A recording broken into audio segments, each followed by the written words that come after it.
Call the July 24th, 2018 College Place City Council to order. We'd all please stand for the Pledge of Allegiance. I pledge allegiance to the flag of the United States of America and to the republic for which it stands, one nation, under God, indivisible, with liberty and justice for all. Ms. Nyhagen would like to give our invitation. Dear Heavenly Father, we thank you that we can come for the business of the city. We thank you for the nice weather that we've had. And Lord, we just thank you for the wonderful staff that works here at the city. We thank you for those that have come out to be a part of this meeting tonight and help us to do things according to thy will. In Jesus' name I ask. Amen. Amen.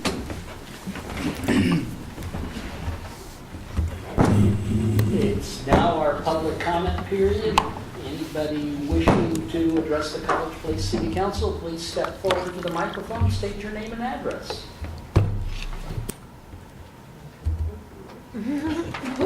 Oh, you have to stand alone. Oh, that's all right. I've done it before. My name is Joy Pichelle, and address Name and address. 628 South College Avenue, right across the street. And I appreciate your time, and I understand from Mr. Mayor that this isn't necessarily where I need to be right now, but since I'm here and it looks like you've already at least looked at the letter and some of the information, let me just give you a real quick rundown of what's going on. I won't read it like I was going to. I've been a resident of College Place for 12 years. I've lived across the street for 12 years, had a great time. I love the house. College Place has been a very warm and wonderful place to live. However, I have developed a heart condition, and I've been trying to sell my house for over a year and a half.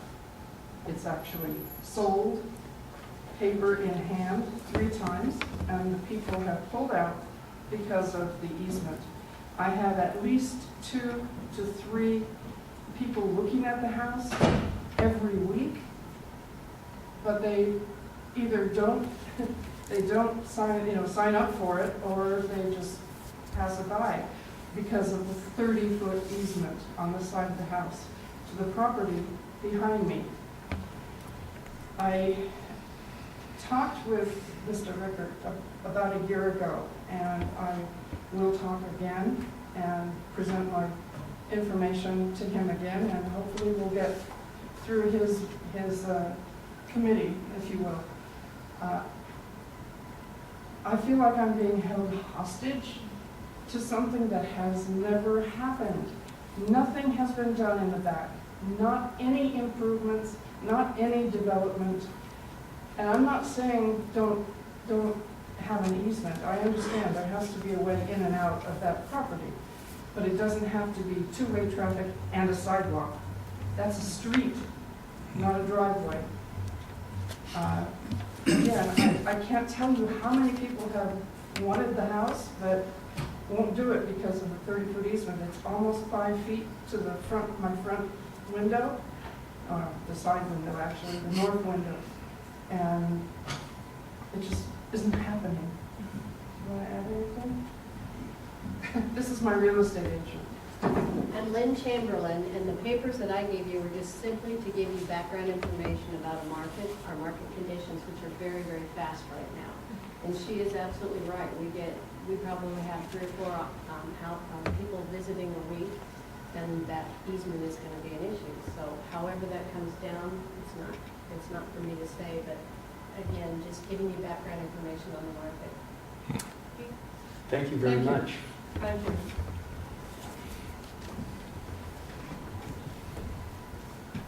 Anyone else wishing to address the College Place City Council, please come forward and state your name and address. Seeing none, before us we have a consent agenda that contains an approving this evening's agenda, approving the council minutes from July 10th, 2018, and approving the consent agenda item per se. Is there a motion? The agenda and the council minutes. Second. 7:10. It's been moved by Ms. Knighton, seconded by Ms. Sherman. All in favor, please signify by saying aye. Aye. Opposed, same sign. Motion passes unanimously. We have two presentations this evening. First of those is a staff recognition for Kevin Walford. Kevin, would you please come forward? You know, we're really lucky. Oh, I'm coming around.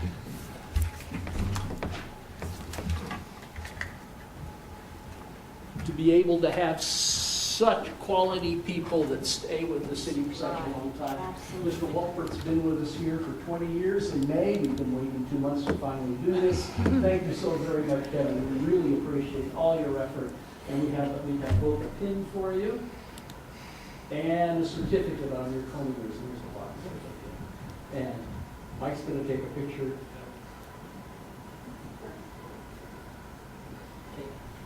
Thanks, Kevin. If you'd like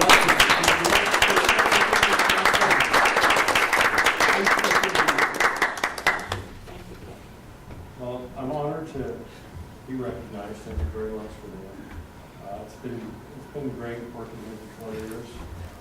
Probably the greatest thing is the staff that I work with. Everybody in the city that I work with, especially my public works people, and Paul Huckman being my supervisor. It's been a great experience. So I'm grateful I'm to be here.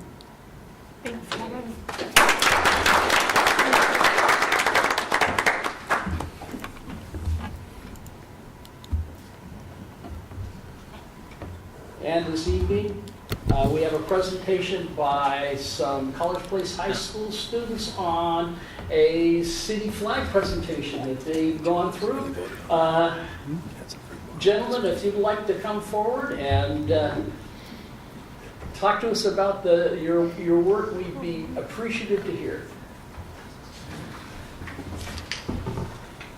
And I really appreciate you wearing ties when it's 5.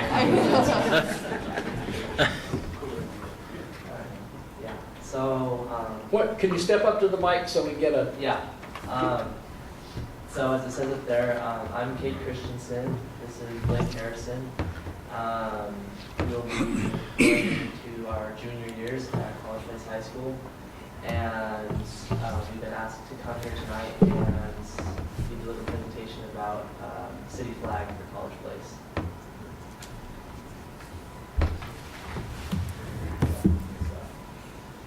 So we started off and we got the idea in our English class. We were doing a mini unit on city flags, and we watched this TED Talk, which is just kind of a presentation by a professional all the subjects.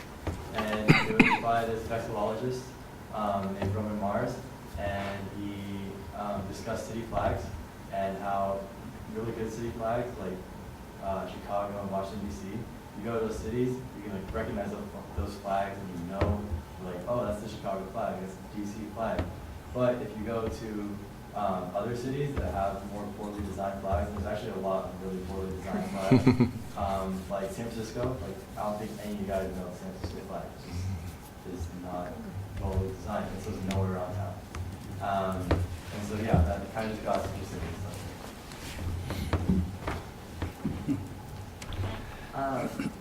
Yeah, so at the same time as we were having the flag unit in English class, we were doing our social service project in history class.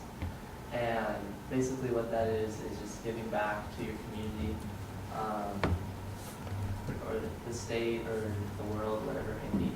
And none of us were super excited about really doing that, but as we were able to see like the importance of a good city flag, that kind of got the idea in our head that maybe that could be something that our project entails, and so we went for it. So we asked our history teacher about it, and she said go for it. And she even gave us contact of her friend, Brad Lockhart, who lived in Bellingham and designed the Bellingham flag, so they didn't have a flag either, and did a great job with it. And so we got in touch with him, and he gave us some advice on how to run our contest. And so we also met with the city administrator and the mayor to just figure out logistics of how we could do this, make it possible. Yeah, so instead of designing flags ourselves, we really wanted to get the community involved. So we held a flag submission contest, I guess you could say. And so we got lots of flag designs. The contest we were holding was similar to one South End, Indiana, and Rochester, Minnesota, and those are just two examples of what our contest was similar to.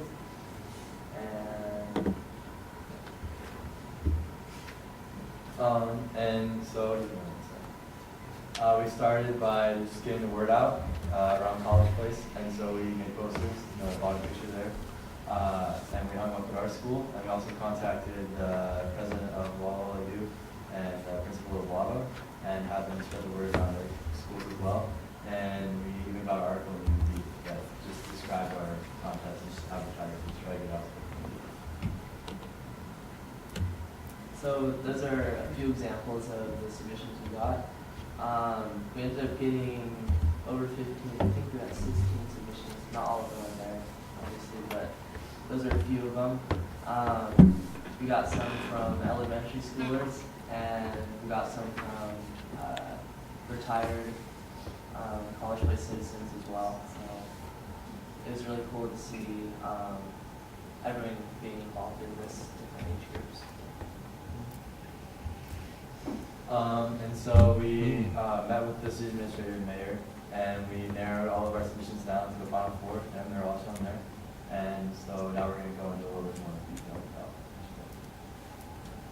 each. So this first one is titled the Sunbeam Design.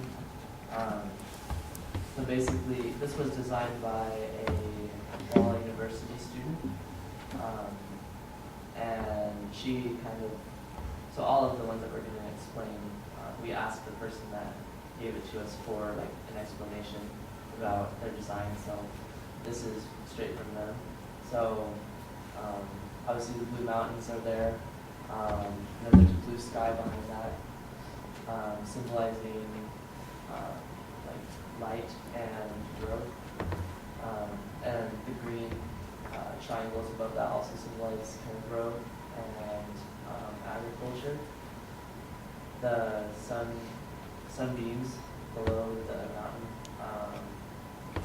kind of symbolize the warmth and welcoming nature of College Place. And very top, kind of tannish color, kind of shows again like the agriculture, the wheat, the culture of our area and the city. And then the second design, we called it the wave design. And it was also designed by the same Walla U student, so the centerpiece is pretty much the same. Might be a little change, but then the top represents just like the sunshine, because the College Place is like a Mediterranean climate, and it's usually pretty sunny without rain. And then the bottom represents like the nature and the green trees around town. And then the middle wave represents College Avenue. Like it's like a centerpiece of the town. Like the green kind of This one was designed by a College Place student. And so the blue, again, symbolizes, when he said the blue sky, the bright blue sky. Obviously it's not bright blue right there, but that's what he wanted it to symbolize. And then it's the water tower is the water tower in College Place, and the green underneath that is again like the agricultural growth of College Place, and the white color of the water tower is like he wanted to symbolize peace. And then the final design, called the clock tower design, and it's designed by the same College Place student. And by the way, these last two, they were hand drawn when they were submitted to us, and so we just touched them up ourselves, and so they would look better when they went through a flag designer and stuff like that. And so the yellow again symbolizes the sunshine, blue the green sky, and then the green represents just like the nature around College Place, and in the middle is the clock tower that you see at Walla.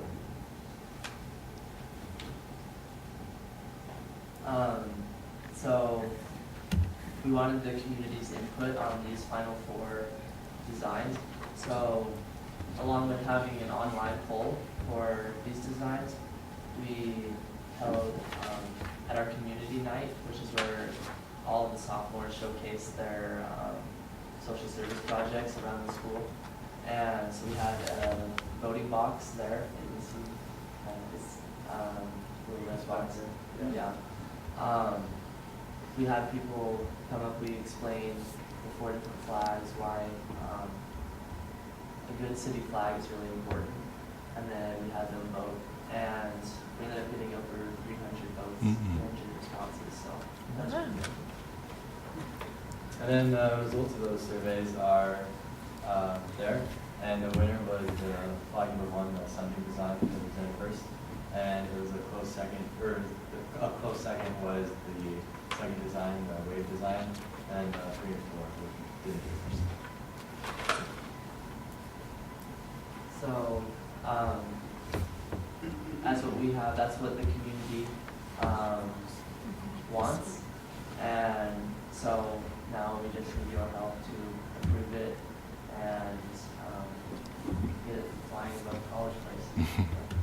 Thank you very much. Yeah, thank you. Nice The job. next step for us will be a workshop where the council can have an opportunity to discuss the flags and see where we go from there. So keep an eye out on the agenda. We usually have a workshop the first Tuesdays of the month. August's workshop is jam-packed, so it will probably be September or October, and you'll be back in school. So thank you once again, you guys. You did a really great job. Yeah, Thank you. really Very nice job. professional. Great thought.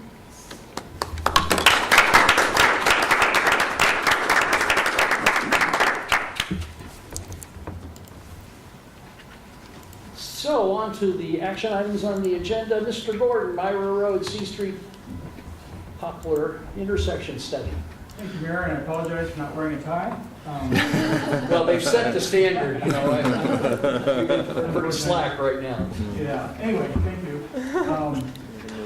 This first agenda bill, we're just talking through, if you recall, back on April 25th, we came to you and mentioned that we would be going out for an RFP on this.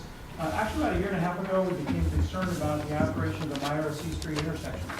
And so it's kind of been building in the back of our mind that we need to do something there to make sure traffic continues to flow through. That is a commercial center for us. It is a revenue generator for us. We need to protect it. And about the same time, or more recently this year, City of Walla Walla went ahead and instituted their Poplar Street study, ending at Myra Road, right there at the intersection. And our thought was, as I'm talking to Mike, is that let's go ahead and piggyback on that effort, and let's do some joint planning with them to try and see what we need to do to make sure that intersection continues to improve its function and also continues to function as a good conduit for commerce into our community. So that's what this is here. We went out for proposals. We only received one. PBS has done quite a bit of work in this area, so I think they're well acquainted with what we're doing. And our intent is for them to work alongside the City of Walla Walla's consultant, DKS, to come up with ideas that we can use to improve the level of service, not only at the Myra Poplar intersection, but also the accesses to the different businesses along there, as well as Della. So what this particular agenda bill does is request authority for administrator to negotiate a contract with PBS to move forward with that study and to go ahead and perform that in tandem with the City of Walla Walla. Questions for Mr. Gordon?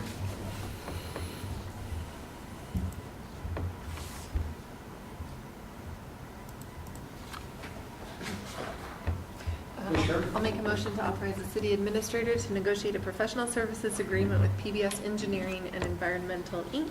for the Myra Road, C Street, Poplar Street intersection study for an amount not to exceed $35,000. Second. It's been moved by Ms. Sherman, seconded by Mr. Cleveland. Any further discussion? Seeing none, all in favor, please signify by saying aye. Aye. Opposed, same sign. Motion passes unanimously. Thank you, Mr. Gordon. Mr. Hartwig, intertie agreement between the City of College Place and Walla Walla University. Actually, we have two agreements. The first one is the actual intertie agreement that allows for the exchange of water between the two purveyors. The highlights, this was brought to council a couple of meetings ago. We had a meeting with the university, they discussed it, and the president has signed it. The highlights would be, is for just general water use, emergency water use. It will, it allows for the sharing of water. We would share it under the idea that we would, at the end of a month, whichever entity used the most would end up paying that other entity for that water. Also, just so you know, the university owns the intertie vault. They paid for it originally. So they own the meters, they own everything within the vault. But we have the right to access that vault at any time. We can require that meter be checked and certified that it's accurate, and so forth. So we've been without an agreement for probably 15 to 18 years, and using it on good faith. And this formalizes it again. We need to have it, so I would encourage the council to authorize the mayor to execute the Walla Walla intertie between College Place and Walla Walla University. Just a quick question. For what purposes do we typically use the intertie with Walla University? It's usually used one way, and that's us providing them water. Just recently, their wells went down, and they needed water, and we provided them for that brief time. So it's generally that way in an emergency situation. Mr. Dickerson and Mr. Peterson. Go ahead. No, go. I'm just going to make a motion. I I move we authorize the mayor to execute the water intertie agreement and water storage agreement between the city of College Place and Walla Walla University. second. It's been moved by Mr. Dickerson, seconded by Mr. Peterson. Is there any further discussion? Seeing none, all in favor, please signify by saying aye. Aye. Opposed, same sign. Motion passes unanimously. Just to update on the storage agreement, we've never had that before. So that was, we usually have it as a combined agreement with District 14, with City of Walla Walla, so forth. This is the first time that we've separated them by their request. And it clarifies, it separates, it makes it easily understood. The storage agreement is an annual amount that will be paid to the city of College Place, and then it has an escalation clause tied to CPI. So this is the first time that we've had that, and this one will last until either party wants to terminate. But it is only a right agreement to do because we are providing their fire storage. And so I just wanted to clarify. Thank you, Mr. Hartman. So, water consolidation project, I assume it's you, Mr. Rizzatello. Robert's going to provide an overview of this, but just to add a little summary to this, the ordinance is there as such because there was a delay in getting the official documentation from Department of Health to start getting the grant loan money. So this just allows us until everything is signed pretty much to be moving money from basically the operating and capital, but still in the water fund as part of the water utility. So anything further on that juncture? Not much, just this is an example of when Olympia coughs, we catch the cold because it was the capital budget that got deferred. That's the reason for the delay. Yeah. And so really what Mike says, it's just really a cash flow issue. We're only looking for probably about 30 days. Yeah. But we need that going on the project, so. Mr. Peterson. That was my question when I read through it all. Was it $100,000 transfers? Is it a single 100,000 or is it in increments of 100,000? It basically was it was the one increment of 100,000. In looking at the cash flow, I don't believe we'll need it, but just in case we don't get the signed documentation back from what hopefully you're going to approve in a little bit, this is just an insurance policy so we can keep on going here. And so, and it didn't state that, but you just, cleared that up as far as it's a 30-day structure. The $100,000, we're okay in that. I understand that if we go ahead with this, you will transfer that though without coming back to the council. That will, this okays a one-time transfer or multiple 100,000? No, this is the transfer for the 100,000 for this period, and then we're going to get the DOH money. Okay. Department of Health. Thanks, Mike. Good catch. Yeah. Thank you. Yeah. Other questions for Mr. Rizzabello? Is there a motion? Mr. Peterson. I would move to approve ordinance 18-016, authorizing the city administrator to temporarily transfer funds from the Water Operating Fund 400 to Water Capital Fund 431 to meet ongoing water system consolidation and the well number 2 relocation project costs. It's been moved by Mr. Peterson, seconded by Ms. Sherman. Any further discussion? Is that my well? Yeah. One of them. Seeing none. All in favor, please signify by saying aye. Aye. Okay, I'm going to read the opposed same sign. Motion passes unanimously. Thank you very much. We need a little bit of humor. Yes, indeed. Mr. Gordon, you're once again on the podium, Regional Stormwater System Plan Scope Modification. Okay, thank you. Now, I won't belabor the point, but as you all know, we're moving forward with establishing the stormwater utility. As part of that, we received a grant originally from the Department of Health, Department of Ecology for almost $210,000. They chopped that. More than half of it went away because of budgetary concerns. And so we were left with really scrambling to come up with some kind of a plan to just barely meet the NPDES requirements to buy us some time to go back and complete the study later on. So that's kind of the concept we've been working with until we got a call from the Department of Ecology saying, hey, by the way, your money's back. You got it. So we got the money back. We got it. There's a 25% match. And there are some elements sometimes that we ask for that DEEP will not fund. So what we're asking for tonight is for council to approve again for the administrator to negotiate with both Ecology and with Parametrics, who's our consultant on this project, to increase the scope of the work by up to whatever they give us. We would bring forward 25% of that as we have to for the match. Plus, I think I had 10% of the total cost there as well.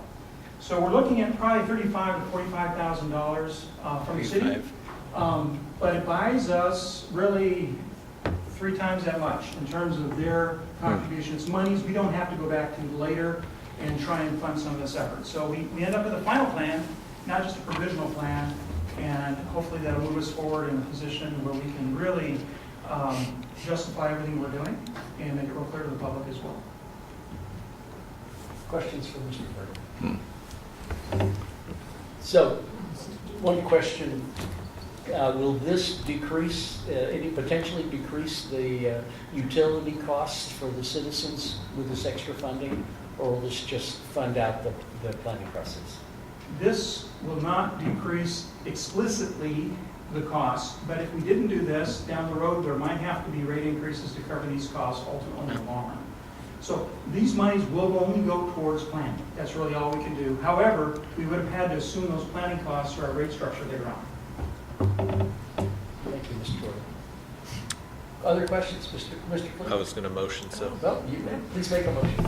I will motion to authorize the city administrator to negotiate and execute a grant agreement and professional services contract modifications with the Department of Ecology and Parametrics, Inc., to provide a final regional stormwater system plan to satisfy National Pollution Discharge Elimination Systems, NPDES, Phase 2 stormwater permit requirements with additional city contribution not to exceed 25% of increased grant funding plus a 10% contingency. Second. It's been moved by Mr. Cleveland, seconded by Ms. Nyhagen. Any further discussion? Seeing none, all in favor, please signify by saying aye. Aye. Opposed, same sign. Motion passes unanimously. Thank you, Mr. Gordon. Mr. Rizzatello, a resolution to support the, well, NEA, Yeah. the National Endowment for the Arts, our town. Yep. Thank you, Mayor. This grant is back out. Luckily, it was funded again for this year, but we would like to submit a proposal to hopefully get funding. Our local match is basically provided by the wayfinding work that was done, the regional wayfinding plan, community gateway signage, and so on and so forth. What this would entail is basically funding 3 of the kiosks. You've seen the design of the kiosks prior when we were pursuing Sherwood Trust money, and then 2 pieces of art installations where if we did get the funding, it'd be via competitive process. So pretty much that's what this grant would fund. We've been working with the Art Wall to make sure they're on board, as well as our Park Arbor and Recreation Board, since they're the advisory committee that supervises the public art code that was passed last year. Ms. Nyhagen. We unsuccessfully did it. What caused us not to get it last time? As far as last time, it was basically the amount of cities that were going after it, and there's such limited federal grant dollars that it's always a luck of the draw, but we at least need to try. So. Other questions for Mr. Rizzatello? Is there a motion? I would move to approve resolution number 18-022 in support of the National Endowments for the Arts, our town application for College Avenue Placemaking Initiative. I'll second. It's been moved by Mr. Peterson, seconded by Mr. Cleveland. Any further discussion? Seeing none, all in favor, please signify by saying aye. Aye. Opposed, same sign. Motion passes unanimously. Mr. Gordon, Drinking Water State Revolving Fund, loan agreements. Thank you, I Mayor. would like to make a comment that I've never had to sign so many documents in my entire life. I don't think I've had as many agenda bills on one meeting either, so. Anyway, I appreciate your signing those. What this agenda bill is about is actually kind of a follow-up to that $100,000 interfund transfer. That's so we have the time to process these documents. There's 3 different loan agreements here. In fact, I should mention that the 2 exhibits on your, I think Exhibit 2 and Exhibit 3 are exactly the same, so you can just ignore the one set of full documents is Exhibit 2. And effectively what we have here are the 3 loans that the Department of Health has promised to provide to us. They cap their loans at $3 million. So if you recall with the Christ Community Fellowship Consolidation Project, we got $3 million for that. That didn't cover the whole thing. So we went back out again, we got another loan for that. But that didn't cover well number 2, so we got another loan for that. So we have 3 different loans. The first 2 on the consolidation project benefit from a 50% loan forgiveness. So in other words, we only have to pay back 50% of it. And it's 1%, and I think it's a little bit longer loan term. 20 years. It is 20, I'm sorry, it's 20 years. The other one I think is 24. So well number 2 does not have a loan forgiveness, but it's still a loan that's out there. And I do want to draw your attention to the funding that's here. If you look at your agenda bill there, your drinking water, your first loan there is $3 million. The second is for the balance of the project. That's for the consolidation project. 50% of both those loans will come back to us. Okay, so we're left with only having to pay 50% of it. On top of that, we've been successful with the legislative direct appropriation. Mike has worked with our representatives. And so we have $873,000 towards that amount, okay, already, on top of those loans. So that's good. On the well number 2, we have the drinking water loan for $1.8 million. We do need to pay all that back, But the balance of the total project is also being funded by legislative direct appropriation. So we're covered for now on those projects. When the loans come due, we will have to pay those back. We, if you recall, went through quite a process during our water rate setting, looking at our capital improvements. Part of those long-term capital improvements are what you're looking at right here. So we're just asking for permission to have the mayor sign those agreements and move forward and get the wells in the ground. Questions for Mr. Wood? Ms. Knight? I see that Price Community will be involved in that too. Absolutely. Thank you. Very good. Mr. Peterson? If approved, the timeframe for what's the timeframe for these wells as far as completion? Is it, what are your thoughts on If that? Mike has his way, it'll be before the end of the year. We're aiming at that. We're trying to get there because of how slow it's been in getting the funding. And also, we're struggling a little bit with getting approvals on our cultural resources reports. Department of Health has been working on those, and we're really held hostage to that. We can't do any groundbreaking activity until we get that approval. So we're waiting on that. As soon as we get that, we're going to be firing all cylinders, trying to get through the process and getting something in the ground. I don't think we're going to have a full well in place by the end of this year, but our hope is to start drilling. Both wells, Go sorry. ahead. Both wells will be completed before next summer, That's hopefully, late summer. of 2019. Yeah, and I'm being conservative. If we can push it forward, we are going to. Push it forward, you mean, Earlier. yes, okay, thank you. Ms. Rosenthal?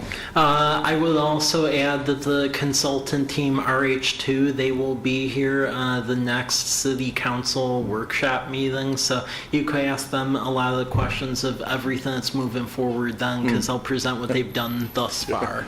I apologize. Other questions for Mr. Gordon? Mr. Cleveland? Not so much a question as a recognition of all the work and collaboration for all the people that have been involved in this great undertaking.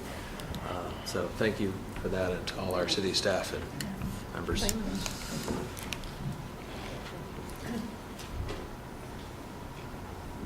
Ms. Sherman? I'd like to make a motion to approve Resolution 18-021, authorizing the mayor to execute the 3 DWSRF loan agreements related to the water system consolidation and the well number 2 relocation projects. Second? It's been moved by Ms. Sherman, seconded by Mr. Peterson. Any further discussion? Seeing none, all in favor, please signify by saying aye. Aye. Opposed, same sign. Motion passes unanimously. My cramping hands will appreciate this as this goes forward.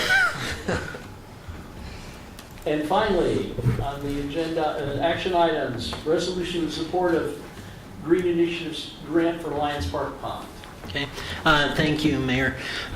So in checking newsletters back from the Chicago area that I still subscribe to, I was recently made aware of a grant opportunity from the National Park and Recreation Association that goes towards stormwater projects and park and green infrastructure type activities. It's been a challenge to try to find grant money to actually do the separation of the Lions Park Pond, because the Recreation Conservation Office doesn't view the outright separation pretty much as a recreation activity. Like, they'll pay for dredging it, but the whole separating aspect of it, because it deals with stormwater, they don't look upon that kindly because of the high dollar value.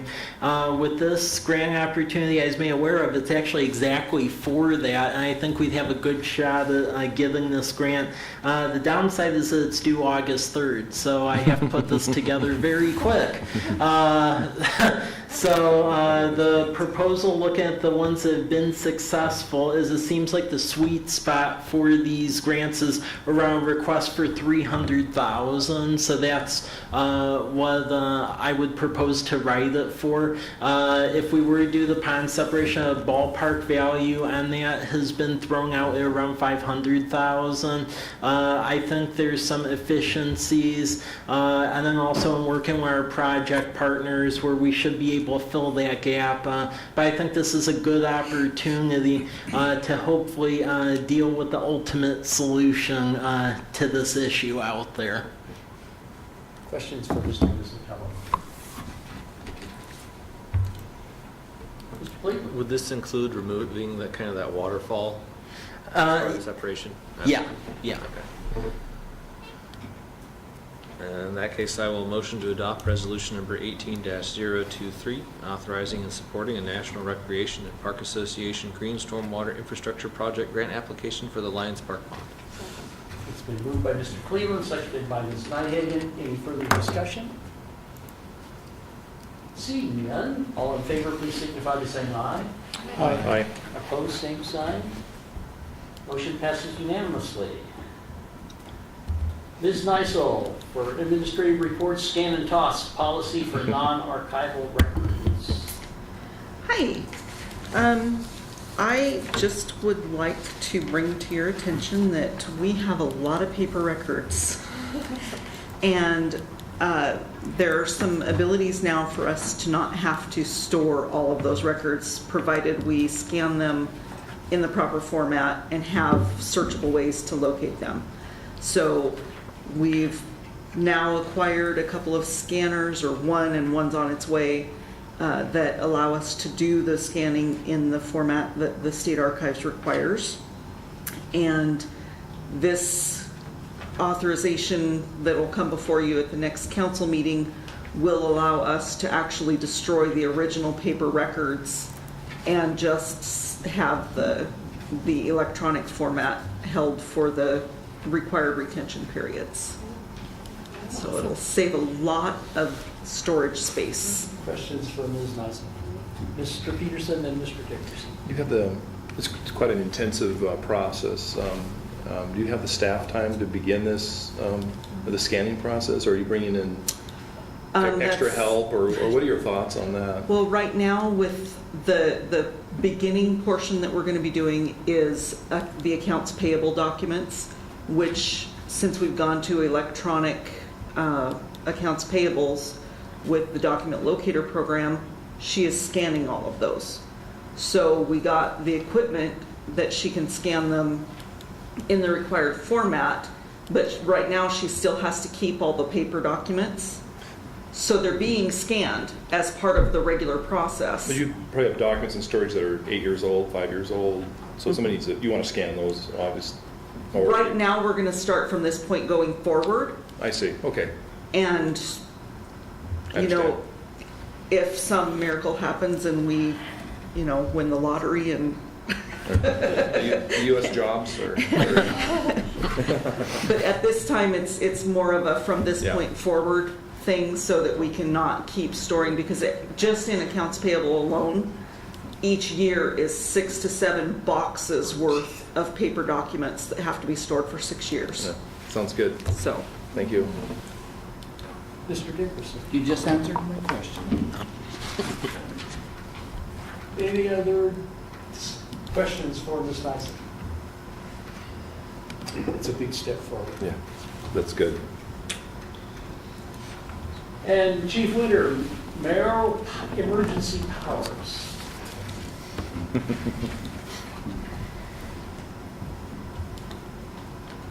Be careful what you tell them I can do. It was brought to our attention that the mayor may or may not take you all to Hawaii at the same time. What would you do if that happened? We'd be coming back. He's not just going to leave us there and reign supreme. It's a one-way trip, I don't know. Yeah. So what we're looking at is looking at how do we address succession planning if y'all are on vacation in Hawaii together. This document helps line that out. If only a few of you decide to go, if only the mayor decides to go, what happens in case of emergency where we still need to do such things. It also addresses what happens in times of emergency. How would we deal with that? It gives us a reference where we don't have to notify the UB ahead of a special meeting during a time of emergency. It gives us that ability to policymakers come together and say, hey, we need to do X, Y, and Z. It helps, we don't have to follow bid law during that emergency once that's been declared by the mayor or his or her representative. So this document just kind of lines it out in one spot, so we don't have to be looking through those RCWs to figure out what we can or cannot do. The belief of emergency services is anything that we can plan for and we can help prevent. So this helps us that we don't have this crisis of, I'm not saying this council, but maybe at some point you would have council members duking it out. And while it would be interesting in the UV, it probably wouldn't be good for the benefit of the city. Mike helped me with this, and he may have more to talk about. Well, I mean, really, the premises comes from City of Othello because they put this in place. And this is basically a follow-up to a very lengthy process we've been working on with the whole leadership team for a continuity of operations plan should a crisis or civil unrest occurs. We did not have one put together on the books, and talking with Mr. Shawa over at City of Walla Walla, they recently put one together, and I thought it was advisable that we get going on that, so we did. That's included in the informational reports section for you all to review, but this is a section where, in talking with Othello and Walla Walla, it's going to have something like this just on the books in the municipal code. So, Mr. Dickerson. So what kind of emergency would require a mayor to actually be here rather than by phone? Because he's here and out of the office a lot of times and can conduct business by phone. That's spelled out in the draft ordinance. In the very beginning of that, Would it he says need what to a be here to sign disaster is. a paper or something? Well, you know, to enact a curfew and to do all those types of things. A Can't lot do of that on can't the be phone. done by May phone. not be available by phone. Yeah. Well, if you're in Hawaii, you may not want to answer the phone. If I step in front of a bus, yeah. Yeah. it outlines what happens next. Yeah. Okay. Ms. Nyhagen becomes in charge. Unless I'm with him at the bus. Or driving the bus.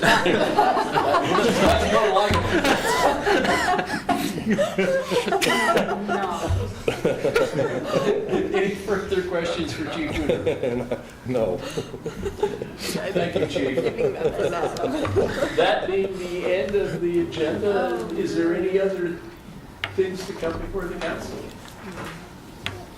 Is there a motion to adjourn? Move we adjourn? It's been moved. Is there a second? We are adjourned.